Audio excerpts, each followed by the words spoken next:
Welcome back to the Conclusion of the Matter podcast. This is Ryan Weaver. With me today, Ren Ferguson and Robbie Santiago, sporting his Cardinal gear. Let's go Cardinals, actually, having above a decent 500. year, surprisingly. Go Braves. Yeah, okay. They're Anyway, having a there's good year, one of too. us. Anyway, You used to be a Braves fan. Yeah, well, you know. See, you got us derailed immediately. you're welcome. Anyway, we welcome you and hope that you find our podcast informational and entertaining at the same time. More informational. Hopefully, Yeah. this is not for entertainment purposes. But again, thank you for joining us, and we appreciate all those who send us comments or requests, because a lot of the times we do viewer requested or listener requested items because we just kind of run out of ideas or just have just like, what do you think about this? But anyway, thank you again. Our email is conclusionofthematter@yahoo.com. We're on all platforms pretty much: Spotify, Amazon, Apple, Audible, YouTube. Yeah. And Ren usually posts on Facebook, but I don't know if that would just be the church people who've subscribed to the church, or I put it on my Your personal personal- page, and then I share it to the podcast page, and then to the Okay, church so page. there could be several people that multiple say, yeah. avenues. But anyway, look us up there, send us a message or email us or comment on a YouTube video. You know, we've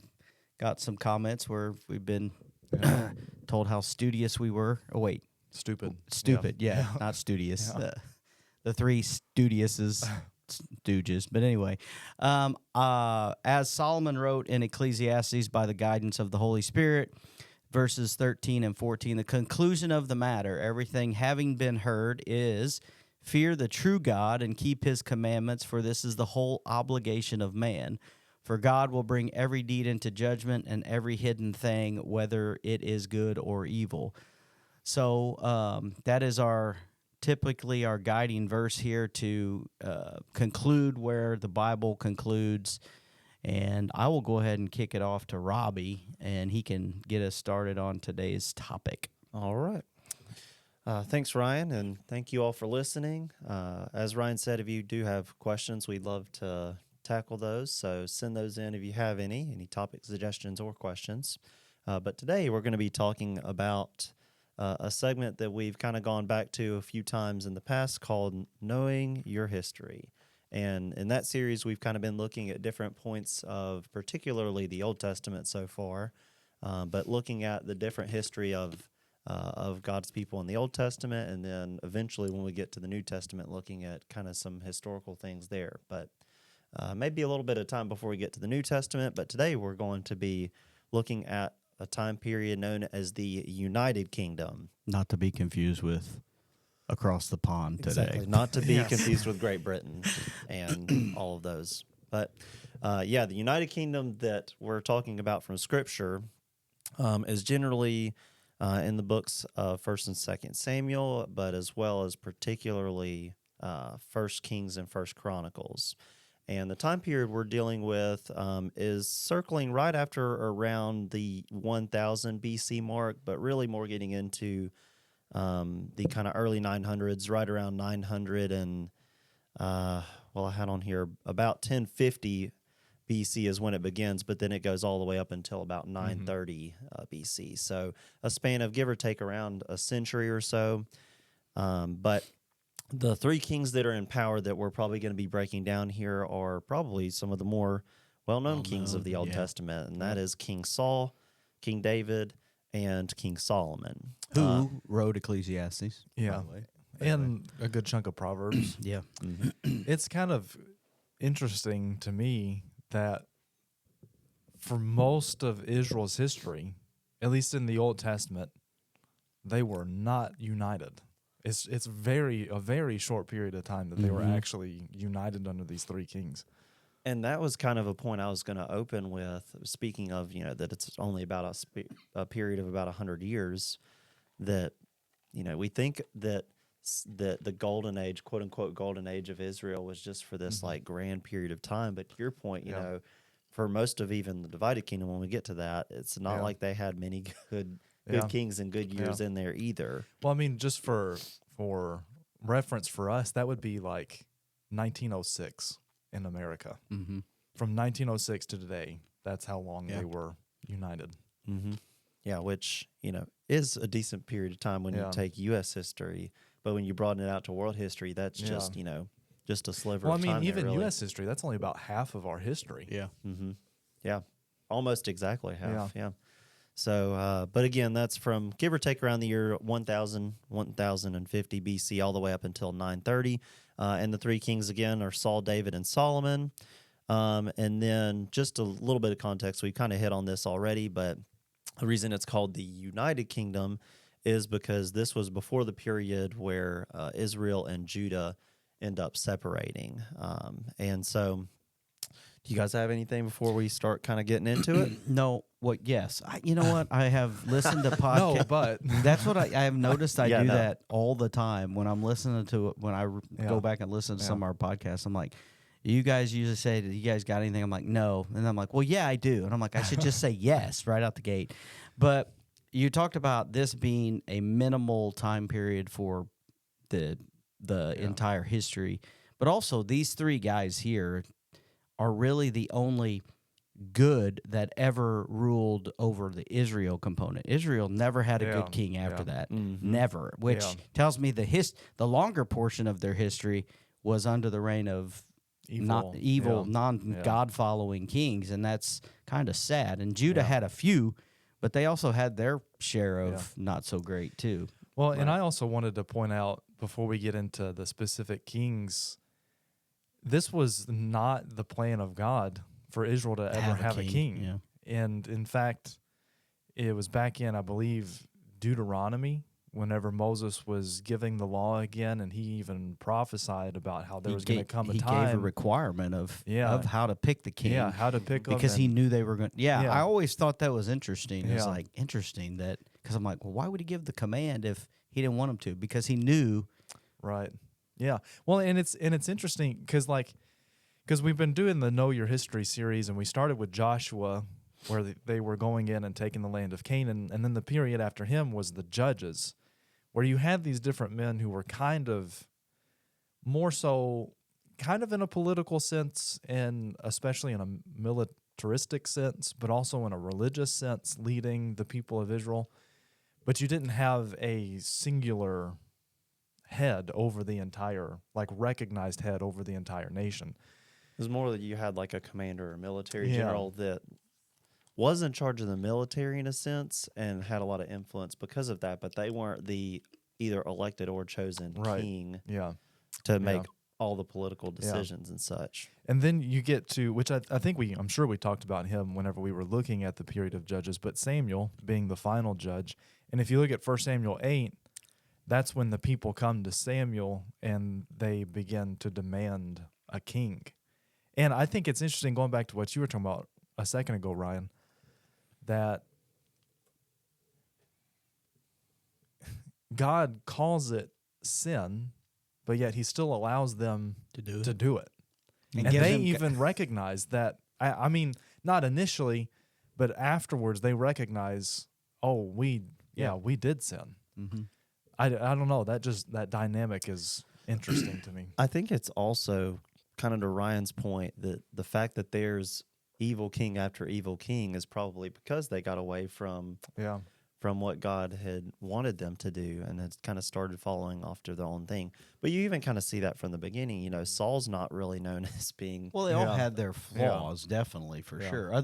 I mean, Solomon's flaws is why it ended up being, God said, I'm going to divide you anyway. So they weren't perfect. It's just that at least David, Saul was good at times, and then David was good. Early on, especially, And then David, a man after God's own heart. He had his faults, he had his sins. And then Solomon, to your point, wrote a lot of Proverbs, a lot of Ecclesiastes. David wrote a lot of Psalms. So they were godly men. They still had their faults. They weren't perfect. We're not raising them up as, messiahs because they weren't perfect. They were men just like we are. We got our faults and whatnot. But after Solomon, Israel never had a king that had an inkling of good. I mean, never one of them. And that just blows my mind. It's like, how in the world do you not have at least one? But Right. And, well, a something that you said kind of made me think of the fact that a lot of this time period and really the time period before it, they're kind of getting out of a time period called the Bronze Age in history, and that would be the time period that most of the golden age of Egypt, even some of the ancient Greeks like the Minoans and the Mycenaeans are coming along during the Bronze Age, the Babylonians, and then some biblical groups like the Hittites. But there's various groups even in the Americas like the Inca and the Aztec. A lot of these groups, the Egyptians believed that their ruler was either a god or kind of a descendant of the god. Even some of your ancient Chinese civilizations believe that same thing. So the fact that particularly these three kings that we're talking about knew the separation between those things, and it seemed to be somewhat of a consensus that the king should be esteemed, but just as a king and not as a God. Yeah. a god or a representative of the gods like a lot of the other Yeah, groups of this respected- time respected, period. but not worshipped. Exactly. Yeah. But even it may be useful, some historical context, again, about the year 1000 BC, kind of closing out that Bronze era. So the Egyptians are starting to fade away. But then over in the Americas, this is pretty close to when I believe the Maya, the Aztec, the Inca, they're starting to come around a little bit now as well, well, maybe not the Maya, Aztec, Inca. They're still a little bit off. But before them, there's a group called the Olmec that aren't as well known. And this is kind of in that period. And the Olmec are going to go on and influence later groups like the Maya particularly and like the Aztec. But they were a group that was known for making these big, ceiling height statues of, well, they was literally just a head, but they were known for that and trading different jade and other minerals and stuff. But there's not a whole lot known about them either. But I guess we'll go ahead and get into it and start talking about Saul, if you guys are good with that. Yeah. But again, Saul's kind of beginning his reign right around that 1050 mark. Saul's reign, if you want to call it that, begins in about 1 Samuel chapter 9 and goes all the way to the end of the book. And there's several things in his life that I guess we could bring up. Something that kind of stands out even from the beginning is that again, God was reluctant to allow them to have a king, but after, I guess you can call it their persistence or their complaining or a combination of the two, God allowed them to kind of have their way. And so Saul was the first king, and he was supposed to be anointed by Samuel, but he kind of got impatient about that. And so he, instead of waiting for Samuel, he anointed himself. And so did you guys have anything else on that before we get into his actual kingship? Well, I think you have also an interesting, kind of very early on, and I don't know, maybe you were going to talk about this during the kingship portion, but there were some people, like at the end of 1 Samuel 10, there were some people that didn't want him as a king. Right. And it wasn't until he defeated the Ammonites in chapter 11 Right. that he kind of solidified his reign. I was going to get into that, kind of that first Okay, victory there over the Ammonites. That was his first major military success. That, I'm sure that there were still opponents, and there were probably even particularly people of Israel that wanted to continue in God's way of not having a king. I'm sure that there were some that were not going along with the crowd. But At the end of 1 Samuel 10, they're called worthless fellows. men. So, I mean, it might have just been that they didn't want there to be any law. I don't know. yeah, but either way. Anything you had, Ryan? And then the other, I didn't really have quite as much on him. There were a few kind of strategic battles that I had written down. A battle at, if I'm pronouncing this right, Michmash, that was against the Philistines. Michmash sounds better. But a lot of that battle is kind of more to Jonathan's credit, Yeah. even though Saul's Right. the kind of current king. But Jonathan really I guess, did a lot of the grunt work at that battle.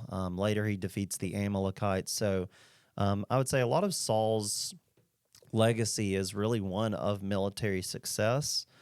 But like each of these men, they did kind of have their flaws, and particularly Saul in the beginning, not trying to follow what God had wanted him to do and to be anointed by Samuel.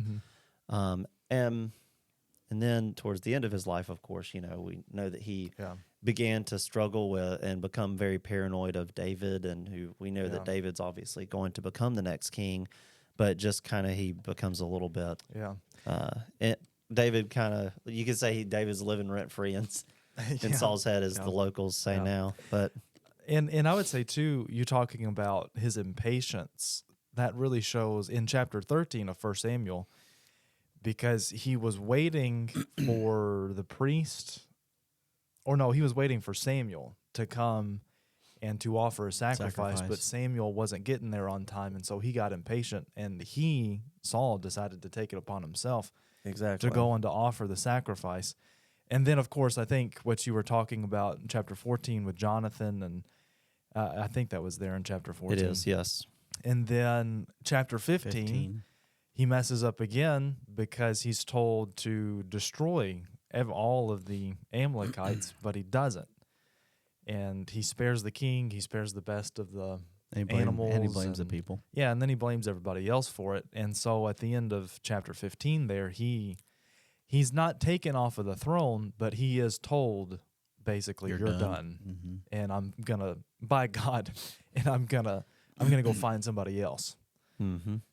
I always found that that chapter 15 there where Samuel is told to go talk to him, and he's like, I did what I did. I did everything I was told. And he goes, no. He goes, well, yeah, I did. And Samuel says, stop. Yeah. And I'm like, I always think of as a kid, when a kid is trying to just rattle off he's like, stop. You're making it worse. I mean, you're making it worse. So I always liked it whenever when Samuel said, I think it's earlier in the discussion, where he said, then what's the bleating of the sheep in my ears? He's like, what am I hearing right now? Yeah. Anyway, sorry, Robbie. Yeah. No. I think that's an important point, though, to make, is that, well, I just kind of imagine that going on. It's like, well, where's this guy coming from? Or like, what? Justifying just trying to cover his own butt. But obviously we know that towards the end of his kingship, or reign, whatever you would like to call it, he becomes very paranoid of David, and then eventually, even tries to have him killed. But even tries to kill him personally a few times. So David kind of has to go on the run a little bit. But anything else on Saul before we even? Go ahead. I was just going to hit on a couple of things. First of all, it's right after he's rejected in 1 Samuel 15 that we see David being chosen in chapter 16. But I think it's interesting because David was chosen seemingly pretty quickly after all those events transpired, but it's still a while before he ever actually becomes king. Mm-hmm. And then in chapter 17 is where you read of David and Goliath, and you might want to talk about that more when we get to him specifically. But it's like all of these things are happening. David's already been selected as king, and these things are happening while he's still a relatively young man. And then, like you're saying, because he's been selected as king, and because of really, in some way, Jonathan's loyalty to David over his own father, and Saul's paranoia, he keeps trying to... There were multiple times, I think, and I don't have the exact references here, but David was in there playing the harp for Saul. There was, I think, at least 2 times. Mm-hmm. And Saul throws a spear at David because he's trying to... It's like he just gets so angry at him. He's trying to kill him. Didn't we reenact... Was it me and you during VBS a few years ago that we reenacted that, or... That may have been somebody else. I don't remember doing that one. I know that we did something like that for VBS. It was like a year or 2 ago. Yeah. But anyway, go on. Sorry, I didn't mean to interrupt. No, you're good. And then, I mean, you have... Well, backtracking a little bit, in 1 Samuel 12 is when Samuel... He kind of goes into the background now. Like the period of the judges is over, and now the attention is shifted to Saul. Then in chapter 25, we see Samuel dies, and David multiple times could have killed Saul, but he chooses not to. And then basically by the end of the, the last probably, I don't know, 10 chapters is all about Saul and David and their conflict. I was gonna one thing I was gonna touch on. 1 Samuel 17 was you see Saul being not the leader that he needs to be there. You kind of see it there in 15 where he starts blaming the people. He's like, well, they wanted me to do this. And it's like, well, you're the king. You're in charge here. You knew what you're supposed to do. But here, he's not even. He isn't even. To me, he doesn't have the faith that God will deliver them from Goliath. He stood head and shoulders above all the other men, but yet he's not willing to go out and face the giant. He let human, I guess, emotion get in his way, which, right or wrong, Peter does that too. So I'm not, but he doesn't. And this is after the fact that this is after David was selected, I guess you could say. The other thing I was going to say, you said Samuel kind of goes in the background, but he's still used to communicate to the king, to anoint the king. David even flees to Samuel at one point for like refuge, because he figures Saul won't mess do with him there. Yeah. But that's it. I just thought Saul is just, at this point, he's being king, but he's not being king in the way I look at it. He's a king in name only. And then in chapter 28, you have the witch at Endor situation where he goes to that medium to talk to Samuel, and she conjures him up, and then she screams because she, I guess, was startled that Samuel actually showed appeared. up. Yeah. That's a different podcast. Yeah. Okay, go ahead. Long Island forgot about Medium. that. Wasn't that a TV show on like TLC or something like that? I don't Long never Island saw Medium. it. I don't know. I don't watch a lot of TLC, Ren. I don't either. I just remember the commercials for it because I was like, this lady's insane. Classic. All right. Well, are y'all good? Move on to David. Yep. Obviously, probably the most famous story took place before he was even king, and that would be the story of David and Goliath.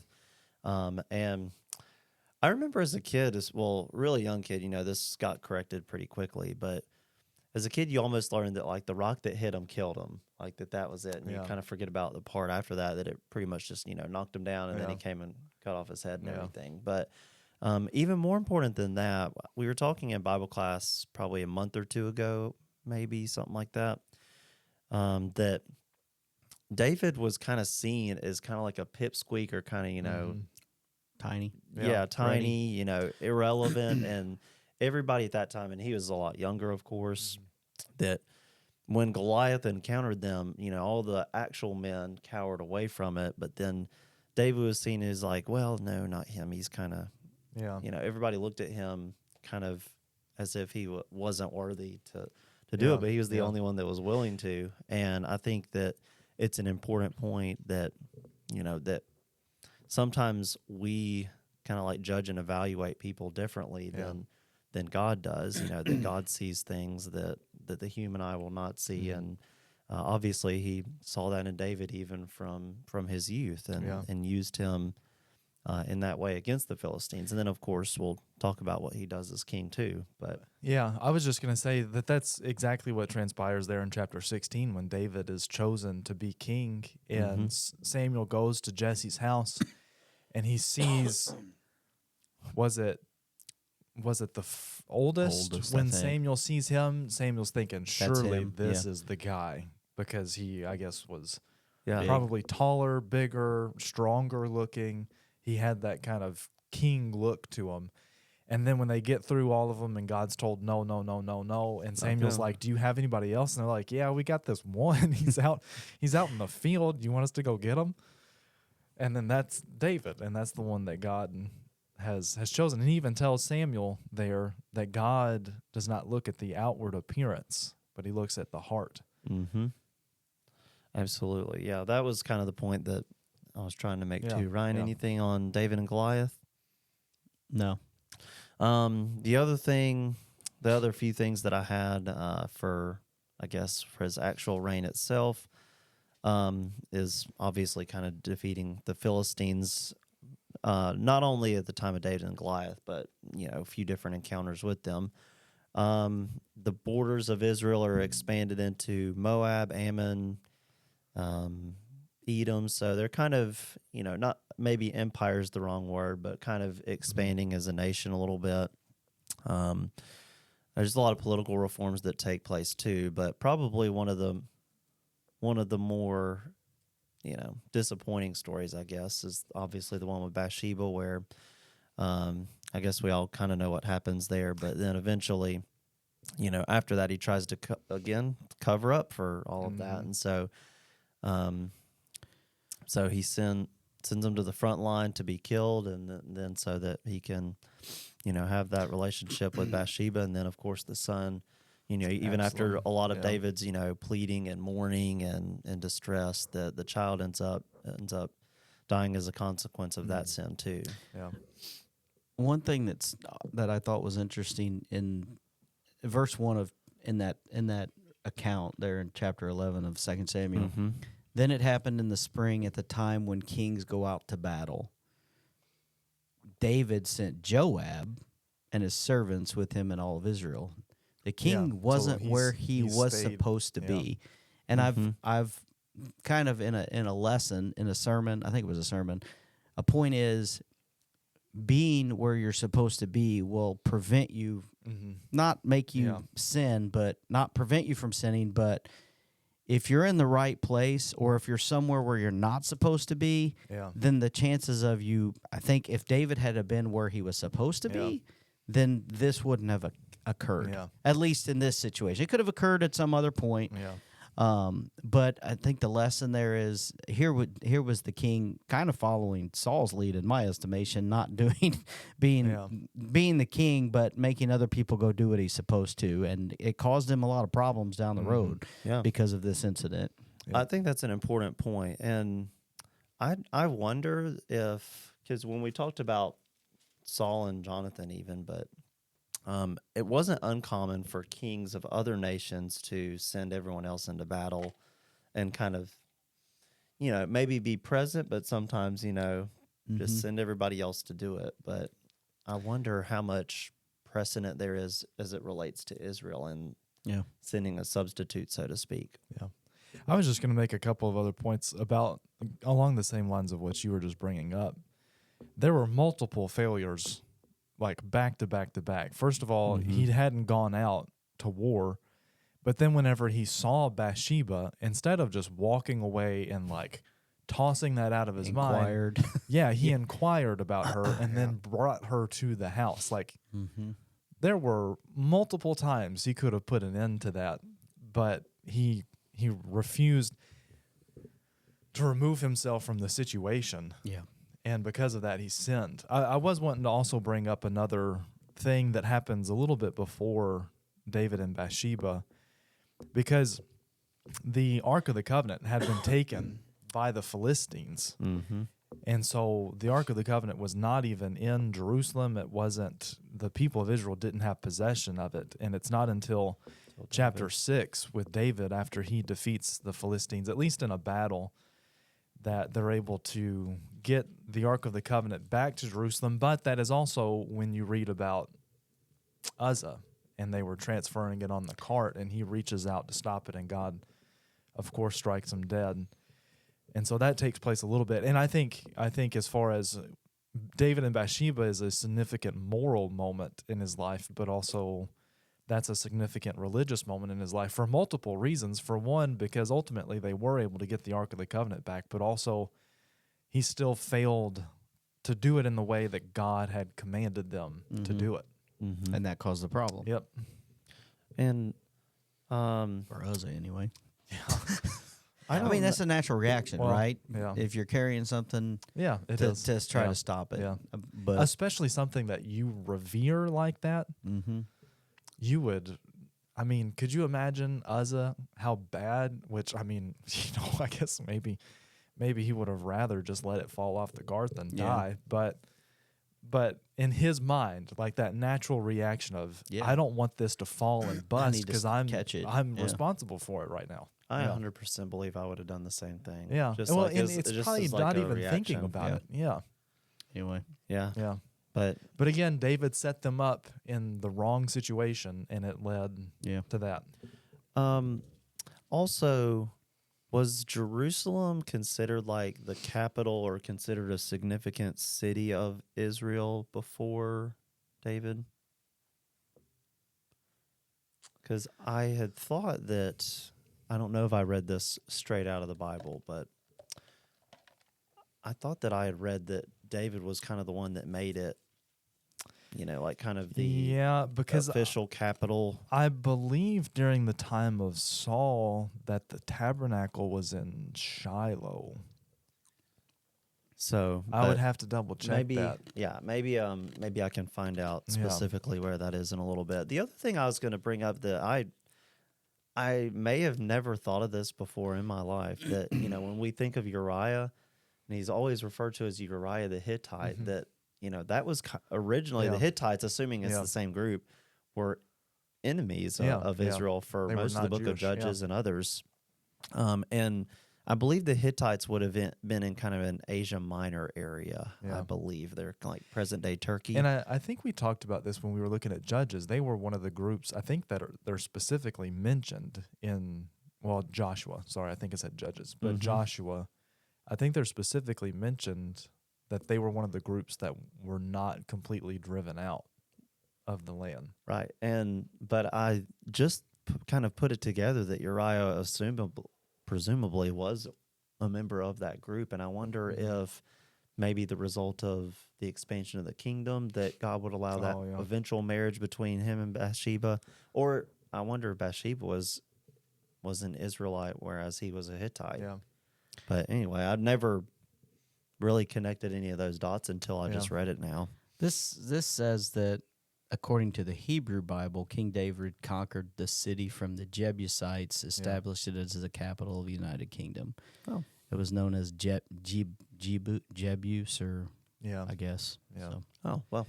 Now, does it say anything about the tabernacle? Because I want to say that it was in Shiloh up until this point. No, because this is specifically about Jerusalem. Okay. And it's, I mean, you don't have to look that up. I just... Right.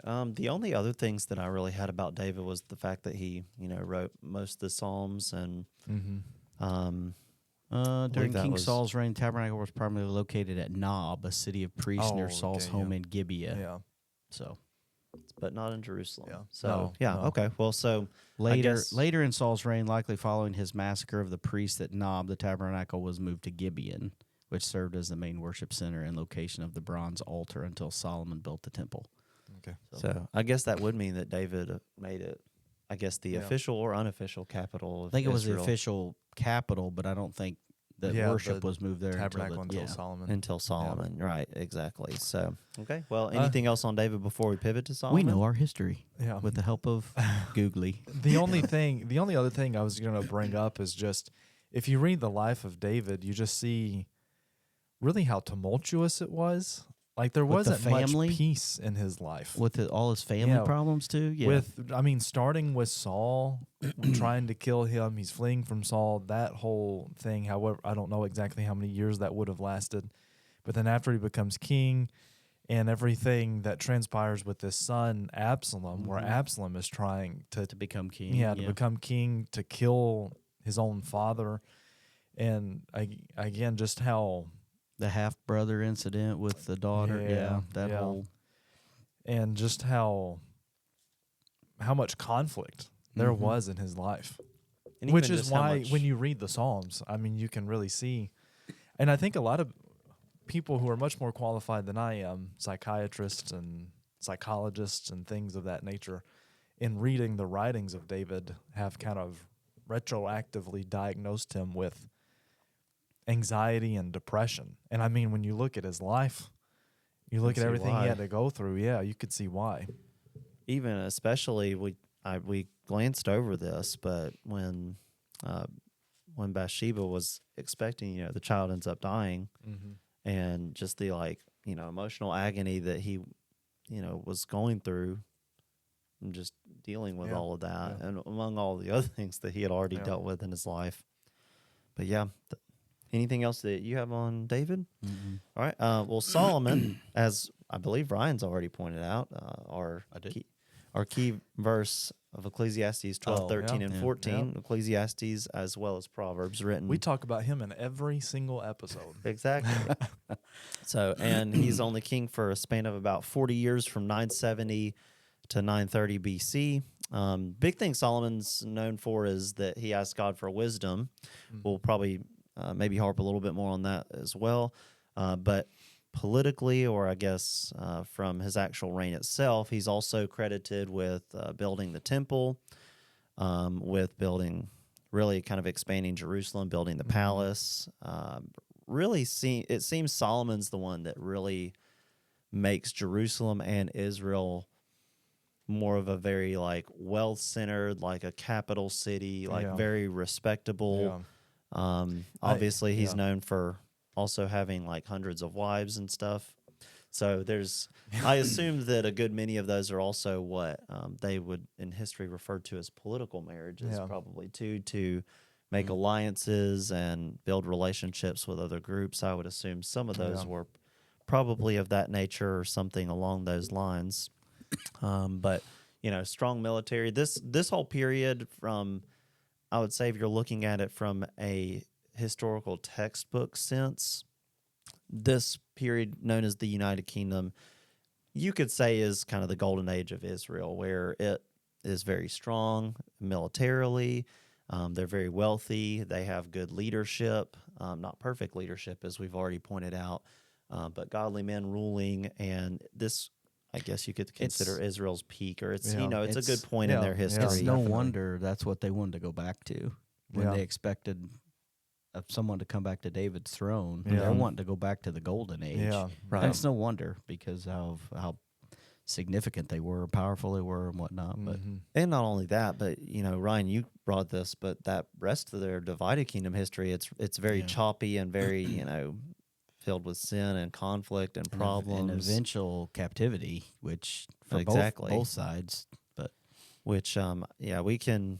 I may get to that here in a little bit, but what do you guys have on Solomon specifically?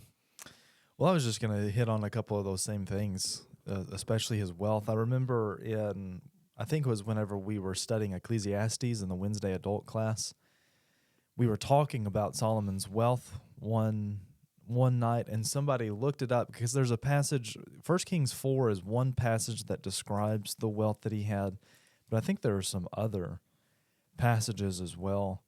And somebody looked up what Solomon's net worth would be like today, and Oh, it was man. like trillions.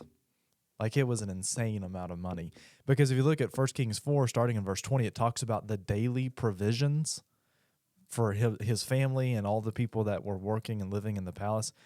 And it talks about 30 cores. I don't know the exact translation of that, but then you have 10 oxen, 20 cattle, 100 sheep, besides deer, gazelle, roebuck, fatted fowl. They're saying that's what it took every single day to feed the people at the palace and in that part of the kingdom, I guess. So it's like an incredible amount of wealth. Yeah. 1 Kings chapter 10, verse 14, now the weight of gold which came into Solomon in 1 year was 666 talents of gold.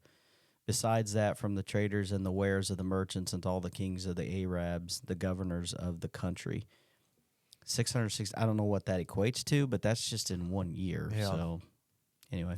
And then whenever he builds the temple, everything is layered in Yeah. gold. Mm-hmm. And so it is a period of incredible wealth. And as you've already mentioned, him praying for wisdom, then God Give him all tasking of it, him yeah. to build the temple because David wanted to do it. And in fact, David made a lot of the preparations for the temple before he died, but God prevented him from doing it because he had too much blood on his hands, is basically what God said. Something, 1 Kings chapter 10, verse 21, all King Solomon's drinking vessels were of gold. Oh, yeah. And all the vessels of his house in the forest of Lebanon were of pure gold. None was of silver. It was not considered valuable in the days of Solomon. Yeah. That's interesting. We don't need your pitiful silver. Yeah, Get out of really. here. Good So grief. And well, I thought of Hasn't. two things when you were talking about the city a moment ago. That David made it the capital, but I think Solomon's really the one that made it into what that great city was. Adding and building the temple, adding and building just other structures, and everything being made out of gold. And I think that's what brings Jerusalem, at least at that point in time, and being a city that might be comparable to, say, like a Babylon, later in history, maybe a Constantinople. When we think of like great cities today, most people think of Paris and London, Berlin, maybe probably some cities in America too, maybe Los Angeles or something, but New York City, but maybe that's I guess I think a little we got debatable. nature, not cities. Yeah. So, but some of these ancient cities, just the beauty that everything was built with was really just something. And Solomon really seemed to make a point of that. As for his wealth, I looked that up too. 1 Kings 10:14 says that his income was essentially 666 talents of gold, which is the approximate value of 25 tons of gold, and the equivalent of that's just his yearly salary, you could say, is about $2 billion. Whoa, that's crazy. Assets, including gold, silver, temple, all of his possessions would be around 500 billion for just the stuff that he had in the temple, not factoring any new military stuff. Tax income would roughly be about 320 million. No, that's just from the Queen of Sheba. Wow. Gave him 120 That's talents crazy. of gold, so that would be about $320 million as a gift. So how many talents did she give him? She gave him 120 talents of gold. That would be about $320 million today, it says. So overall, his wealth is, again, probably a couple trillion or so. It's unmatched, maybe even by modern. To put that in Hey. perspective, so Elon Musk and Jeff Bezos, let's see, theirs is about, give or take, up to $300 billion. So about what the gift was. Yeah. Here's the net worth of Elon Musk. John D. Rockefeller back in the Gilded Age, about $400 billion. Apparently the richest man ever alive was Mansa Musa. His was north of $400 billion. So let's Pretty say close. between $400 and $500 billion, half a trillion. Solomon about $2.1 trillion. Crazy. So an Man. inordinate amount of wealth. Yes. And keep in mind that wasn't even specifically what he asked God for. And No. not that kings will not obviously accumulate wealth. Yeah. Well, and God even tells him, because you asked for wisdom, I'll give you that both. and wealth. And he did. Sure did. Okay. Well, anything else that you guys had on Solomon though? I mean, nothing that we really haven't at least hit on, but obviously the big turning point in his life because of his wives, where he turns away from God and begins to worship idols. And there's varying opinions on, did he write the book of Ecclesiastes before he went off and did, like, before he left God, or was it after and when he had come back to God? And I guess my opinion, it makes sense to me that it would be after. Yeah, me too. Because he learned all of that through the process of He turning realized that away it was from God. vanity. Yeah. And so, that's a huge part of his life, is that turning away. And I think there's a number of lessons that you can learn from that. First of all, don't marry hundreds of people. That's just kind of dumb. But also, on a more serious note, your spouse, even if it's just one, can make a profound impact on your life with God. Mm-hmm. Absolutely. Anything else, Ryan? Nope. All right. Well, again, we are grateful that all of you tuned in to give us a listen today. We hope that you learned something, and hope that you enjoyed this like we do. Yeah. You can email us questions or comment, or let us know somehow in person or another way to let us know topic suggestions or questions you have. But as for the United Kingdom, I guess you could say that we have reached the conclusion of the matter.